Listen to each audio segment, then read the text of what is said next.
প্রাদানি ইসলাম যাদেরকে আহলে হাদিস ওরা নিজেরা বলে এরা হচ্ছে লা মাযহাবী গায়ের মুকাল্লিদ, আমাদের দিকে ফারাজি বলে। প্রাদানি ইসলাম এরা হাত ঝাড়ে কেন? হাদিসে আছে তাই। হাদিসে হাত ঝাড়ার কথা মানে হাত তোলার কথা আপনার আছে। এবার কোন হাদিসে আছে বলতে হবে তো। হাদিসে আছে বললে আপনি তো বলবেন যে আপনি কেন ঝাড়েন না, তাহলে বলবেন না? বলবেন। প্রাদানি ইসলাম নবী পাক সাল্লাল্লাহু তাআলা আলাইহি ওয়াসাল্লাম নামাজে যখন নিয়াত করেছেন, তাকবীরে তাহরিমা দিয়েছেন, হাত তুলেছেন, রুকুতে গিয়েছেন, হাত তুলেছেন, রুকু থেকে মাথা তোলার সময় হাত তুলেছেন, সেজদায় গিয়েছেন, হাত তুলেছেন, সেজদা থেকে মাথা তুলেছেন, হাত তুলেছেন। 3 অথবা 4 রাকাত নামাজ হলে 2 রাকাতের পর যখন দাঁড়াতে হয় তখনও নবী পাক হাত উঠিয়েছেন, তখনও নবী হাত তুলেছেন। বুখারীতে আছে 3 জায়গায় হাত তোলার কথা, মানে নিয়াতের সময়, রুকুতে যাওয়ার সময় আর রুকু থেকে উঠার সময়। এটা 2 রাকাতের নামাজের জন্য। আর 3 অথবা 4-এর জন্য দ্বিতীয় রাকাতের পর যখন দাঁড়াবেন তখন হাত তোলার কথা। মোট 4 বার হাত তোলার হাদিস বুখারীতে আছে। আর নাসাই শরীফে মোট আপনার 4 রাকাত নামাজে 28 বার হাত তোলার কথা আছে। 28 বার হাত তোলার কথা নাসাই শরীফে আছে।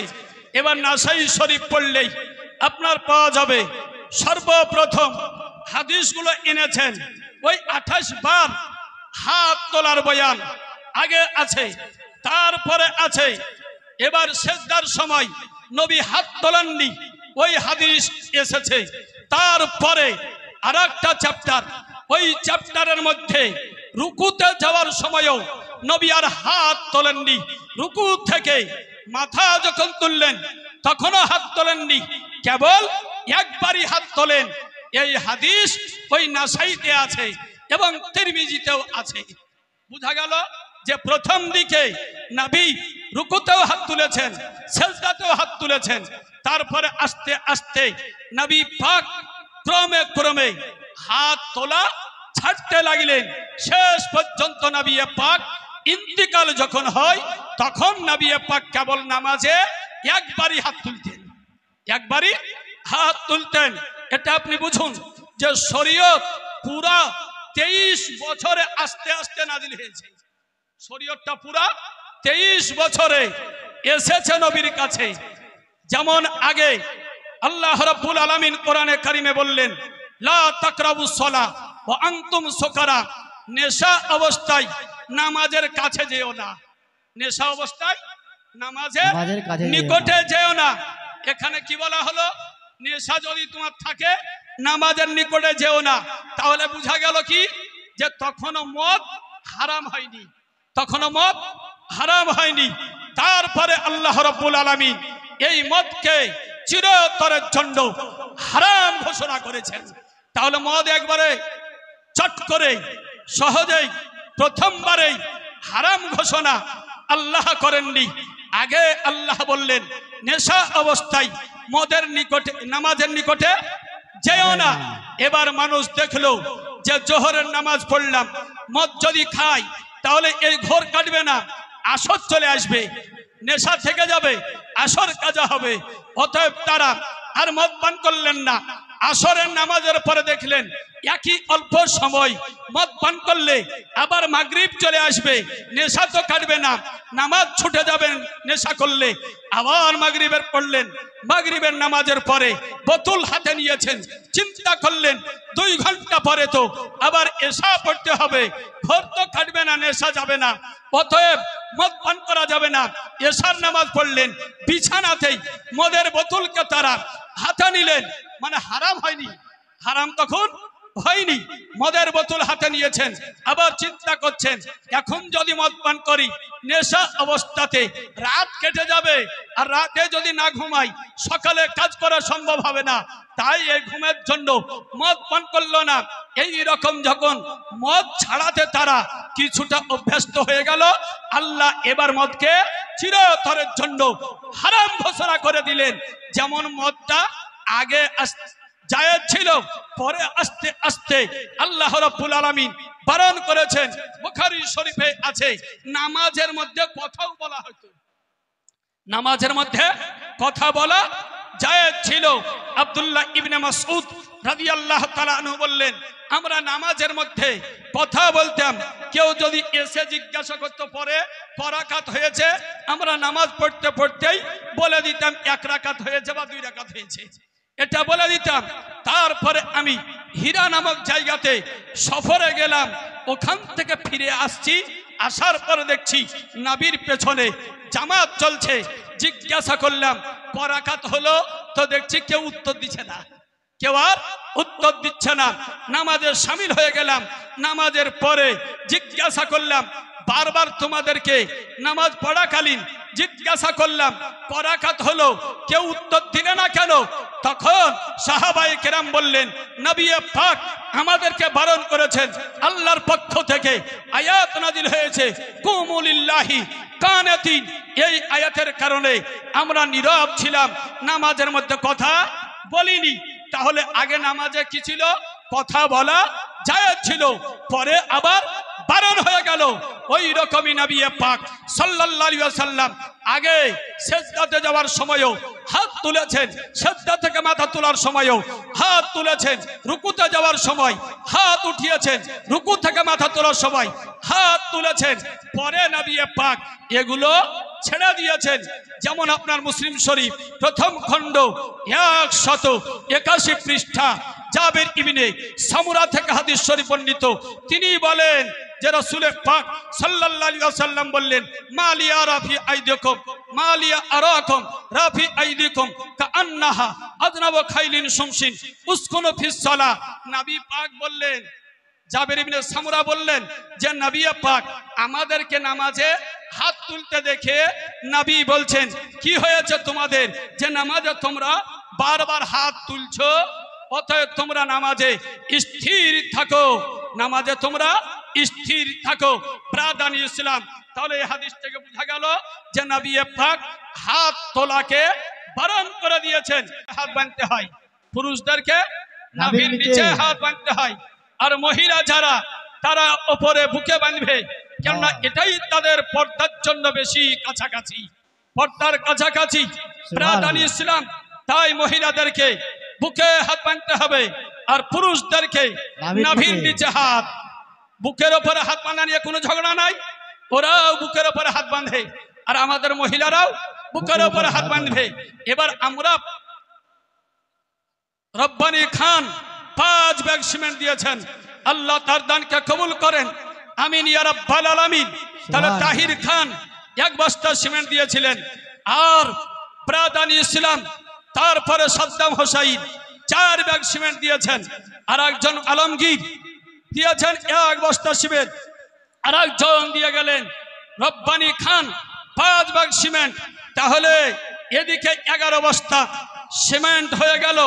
ব্রাদার, তাহলে বুকের ওপরে হাত বাঁধা শবে বরাতের হালুয়া, অবশ্যই শবে বরাত এবং অন্য বরাতেরও হালুয়ার কথা আমি বলে দিব। ব্রাদান ইসলাম, বুকের ওপরে হাত বাঁধানো নাভির নিচে, আমরা নাভির নিচে হাত বাঁধি, এটা কোন কিতাবে আছে? আবু দাউদ শরীফ প্রথম খণ্ড 119 পৃষ্ঠা। ক্বালা আলিয়ুন ইন্না মিনাস সুন্নাতে ওয়াদউল কাফ আলাল কাফ তাহতা সুররা। হযরত আলী শেরে খোদা রাদিয়াল্লাহু তাআলা আনহু তিনি বলেন, নামাজের নাভির নিচে হাত বাঁধা এটাই হলো সুন্নাত। নাভির নিচে হাতের উপরে হাত বাঁধা এটাই সুন্নাত। অতএব যেটা সুন্নাত, আমরা আহলে সুন্নাত ও জামাতের মানুষ ওই সুন্নাত অনুযায়ী আমল করে থাকি। আর কোন কিতাবে আছে? আসারুস সুনান, ওই কিতাবের মধ্যে আছে। মুস্তাদরাকে হাকিম, ওই কিতাবের মধ্যে আছে। মাজমাউজ জাওয়াইদ, ওই কিতাবের মধ্যে আছে মুসান্নাফ ইবনে আবি শাইবা, ওই কিতাবের মধ্যে আছে সুনানুল কুবরা লিল বাইহাকি, ওই কিতাবের মধ্যে হাদিস আছে নাভির নিচে হাত বাঁধার হাদিস আপনার আছে, আর বহু কিতাবে আছে। ব্রাদানি ইসলাম, অতএব নাভির নিচে হাত বাঁধবেন, বুকের উপরে যারা বাঁধে তাদের ইচ্ছা ওটা। ব্রাদার সবে বরাতের হালুয়া খাওয়া চলবে কি চলবে না? হালুয়া রুটি এটা হালাল খাবার, এটা হলো হালাল খাবার। খিচুড়ি হালাল খাবার, পায়েস হালাল খাবার। আপনি এটা যেই দিন ইচ্ছা সেই দিন খেতে পারেন, যেই দিন ইচ্ছা সেদিন খেতে পারেন। রোজা অবস্থায় যদি না থাকেন তাহলে আপনি হালুয়া রুটি খেতে পাবেন। পানি যেমন পান করতে পাবেন ওটাও পান করতে পাবেন। এবার বিশেষভাবে সবে বরাতে হালুয়া কেন আমরা খাই? নবী পাক হালুয়াকে বেশি পছন্দ করতেন, হালুয়াকে নবী পছন্দ করতেন। বুখারী শরীফ 2য় খণ্ড কিতাবুল আতইমা মানে খাদ্যের চ্যাপ্টারে আছে, খাবারের যে বিবরণ ওই বিবরণে আছে। আয়েশা সিদ্দিকা রাদিয়াল্লাহু তাআলা আনহা তাইয়্যিবা তাহিরা তিনি বলেন যে নবী পাক সাল্লাল্লাহু তাআলা আলাইহি ওয়াসাল্লাম হালুয়া এবং মধুকে বেশি ভালোবাসতেন, হালুয়া এবং মধুকে ভালোবাসতেন, পছন্দ করতেন। আর সবে বরাতের দিনটাও নবীর নিকটে পছন্দনীয় দিন, পছন্দনীয় রাত। তাই পছন্দনীয় সময়ে নবীর পছন্দনীয় খাবারটা আমরা বিশেষ করে খেয়ে থাকি। আমরা কেবল ওই দিনেই খাই না যে ওই দিনেই কেবল খাই আর অন্য দিনে খাই না, এমন নয়। অন্যান্য দিনেও এটা খাওয়া শরীয়তে জায়েজ। মুহররমের দিন হালুয়া রুটি খাওয়া, হালুয়া রুটি সহ আপনার খিচুড়ি রান্না করে খাওয়া শরীয়তে জায়েজ আছে। ওই মুহররমের দিন আপনার ওই মাতম করবেন, এই মাতমটা শরীয়তে আপনার চলবে না। বুক পিঠা আরো অন্যান্য কাজ যেগুলো শোক হিসাবে পালন করে রক্তক্ষরণ করা শরীয়তে ইচ্ছাকৃত জায়েজ নাই। অত বুক পিটবেন না, পিঠ পিটবেন না, চুল ছিঁড়বেন না, এই রকম মাতম করা শরীয়তে জায়েজ নয়। ওগুলো থেকে আমাদেরকে বেঁচে। মুল্লি সাহেব, তাহাজ্জুদের নামাজ কয় রাকাত? ব্রাদানি ইসলাম, তাহাজ্জুদের নামাজ কত রাকাত? বিশ্বনবী মহানবী আকা মাওলা সাল্লাল্লাহু তাআলা আলাইহি ওয়াসাল্লাম বুখারী শরীফ 1ম খণ্ড 154 পৃষ্ঠা আবু সালামা থেকে হাদিস শরীফ বর্ণিত, আবু সালামা থেকে হাদিস শরীফ বর্ণিত। নবী পাক সাল্লাল্লাহু আলাইহি ওয়াসাল্লামের বিবি আয়েশা সিদ্দিকা রাদিয়াল্লাহু তাআলা আনহাকে আবু সালামা জিজ্ঞাসা করলেন যে কাইফা সালাতু রাসূলিল্লাহ সাল্লাল্লাহু আলাইহি ওয়াসাল্লাম বিল্লাইল, নবীর নামাজ রাত্রিতে কেমন ছিল? রাত্রিতে নবীর নামাজ কেমন ছিল? আয়েশা সিদ্দিকা রাদিয়াল্লাহু তাআলা আনহা তিনি বললেন রমাজান এবং রমাজান ছাড়া অন্যান্য মাসে নবী পাক 11 রাকাতের বেশি পড়তেন না, 11 রাকাতের বেশি পড়তেন না। কখন? এটা রমাজান এবং রমাজানের বাইরে অন্যান্য মাসে 11 রাকাতের বেশি পড়তেন না। তাহলে এই নামাজটা রমাজানেও পড়েছেন আর রমাজানের বাইরে অন্য মাসেও পড়েছেন। এবার রাত্রির নামাজ যেটা রমাজানেও আছে রমাজানের বাইরেও আছে, এই নামাজটা কোন নামাজ হবে? তারাবি হবে? এই নামাজটা কি তারাবি হবে? রমাজানের বাইরে তারাবি নাই, তাহলে এই নামাজটা তারাবি নয়। এবার 11 রাকাতের বেশি নবী রমাজান এবং রমাজানের বাইরে পড়তেন না। এবার কিভাবে পড়তেন? নবী পাকের বিবি উম্মুল মুমিনিন হযরত আয়েশা সিদ্দিকা রাদিয়াল্লাহু আনহা বললেন নবী পাক প্রথমে ঘুম থেকে উঠে 4 রাকাত নামাজ পড়লেন। এই নামাজটার দৈর্ঘ্য, এই নামাজটার লম্বা, এই নামাজের সৌন্দর্যতা তুমি আমাকে জিজ্ঞাসা করিও না। মানে লম্বা কিয়াম করেছেন, মানে দীর্ঘক্ষণ ধরে নামাজ আদায় করলেন। 4 রাকাত নামাজ পড়লেন, কিছুক্ষণ বসলেন, আবার নবী পাক সাল্লাল্লাহু আলাইহি ওয়াসাল্লাম দাঁড়িয়ে গেলেন, আবার 4 রাকাত পড়লেন। কত লম্বা পড়েছেন, কত সুন্দরভাবে পড়েছেন, আমাকে জিজ্ঞাসা করিও না, আমাকে জিজ্ঞাসা করিও না। মানে খুবই সুন্দরভাবে আর লম্বা দীর্ঘক্ষণ ধরে এই নামাজ আদায় করলেন। তারপরে নবী পাক 3 রাকাত নামাজ আদায় করলেন, 3 রাকাত আদায় করলেন, তাহলে আগে 4 রাকাত করে কয় রাকাত হলো? 8 রাকাত। পরে পড়লেন কয় রাকাত? 3 রাকাত। এবার নবী পাককে আয়েশা সিদ্দিকা জিজ্ঞাসা করলেন, আতানামু কাবলা আন তুতিরা, হুজুর আপনি বেতেরের আগে ঘুমিয়ে যান? বেতেরের আগে ঘুমিয়ে যান মানে ঘুম থেকে উঠে গেল পড়লেন। তারপরে আয়েশা সিদ্দিকা বলছেন যে ঘুম আপনি বেতের রেখেই আপনি শুয়ে যান। তখন হযরত আয়েশা সিদ্দিকাকে নবী আমার বললেন যে আমার চোখ ঘুমায় অন্তর জেগে থাকে, আমার চোখ ঘুমায় অন্তর জেগে থাকে। প্রাধান ইসলাম এবার বলুন, প্রথমে 4 রাকাত, 4 রাকাত এই নামাজটা হলো তাহাজ্জুদের নামাজ, আর পরে যে 3 রাকাত পড়লেন এটা কোন নামাজ? বেতেরের নামাজ। তাহলে এই হাদিস থেকে বোঝা গেল তাহাজ্জুদ কত রাকাত? 8 রাকাত। তাহাজ্জুদ হলো 8 রাকাত।